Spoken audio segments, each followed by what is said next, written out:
Good morning, everyone.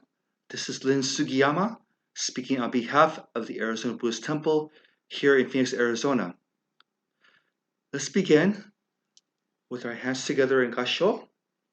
This is a quote from the Buddha. Let the past make you better, not bitter. Please join me in Gassho. Namo Amida Butsu, Namo Amida Butsu, Namo Amida Butsu. I want to thank all of you for watching us on this medium. Last June 20th was Father's Day, so I hope and I wish that all the fathers, grandfathers, and uncles, I hope all of you had a nice Father's Day. So when I was thinking about Father's Day, I was thinking about my own father. He passed away some 10 years ago now. So for me, those 10 years have gone by very quickly. So as I was growing up as a child, I knew many friends, and they had their fathers. They took them and their family on camping trips, on fishing trips, and on hunting trips. However, with my own father, when he went camping only a couple of times. So I remember one summer we had gone on a camping trip to Wyoming. We stayed in a cabin, and my mother, she had some pre-made dinners. She had made dinner the night before, and so I remember we had our meals outside, and then we went in the cabin to sleep. So my father, he never took my sisters and I fishing or hunting either. And so growing up, I remember I wasn't that disappointed that my father took us because I was involved in Boy Scouts as a boy. So in Boy Scouts, we went camping every summer. And I remember my best friend, he taught me how to fish. And so I was able to experience all those things about camping and fishing. But it wasn't until I was much older that my father would tell me about his experiences growing up as a boy in Japan. So when he was growing up in Japan, it was during a time of war because Japan, its military was growing in power since the 1900s up until the 1940s. And it was especially during the time of the 1930s and 1940s in Japan that its military was growing very powerful. And so all the rice, all the many food staples grown in Japan would go to the military soldiers overseas to feed them. So it left the people in the countryside where my father grew up with only small portions of food to live on because all the other foods would be going overseas to the soldiers. So my father, as a young boy, he remembered there were many times where there wasn't enough food to eat for the whole family. So I remember seeing pictures of my father when he was a young boy. He was always very thin. And I think because of that, because he didn't have enough food, he wasn't able to grow very tall either. He was only 5 foot as an adult. So growing up, especially during World War II, the U.S. military it would drop bombs to over many places in Japan, and there was several times where they would bomb very close to my father's town, where he grew up in Gifu Prefecture. And so when there was a bomb, there were fires, and so several buildings would burn down, several homes would burn down because they were close together. So sometimes at night, because of the fires around the town, my father had to sleep outside because of the fear that the fire would be close to their home. And so camping outside reminded of my father of that time during the war. And so it was difficult for my father to go camping because it brought back so many bad memories.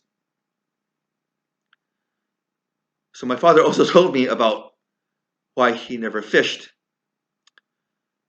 So one day, my father went with a group of friends and they went fishing together.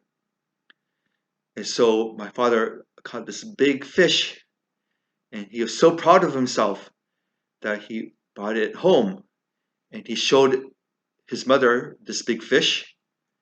But instead of praising him, my grandmother, his mother, got very angry with him.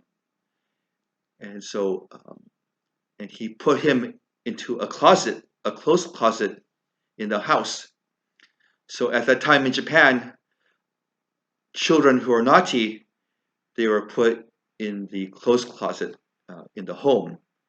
And so he stayed in the closet until his father, my grandfather, came home that evening. And so my grandfather finally let my father out of the closet and they had a discussion. And so my grandfather was also a Buddhist minister.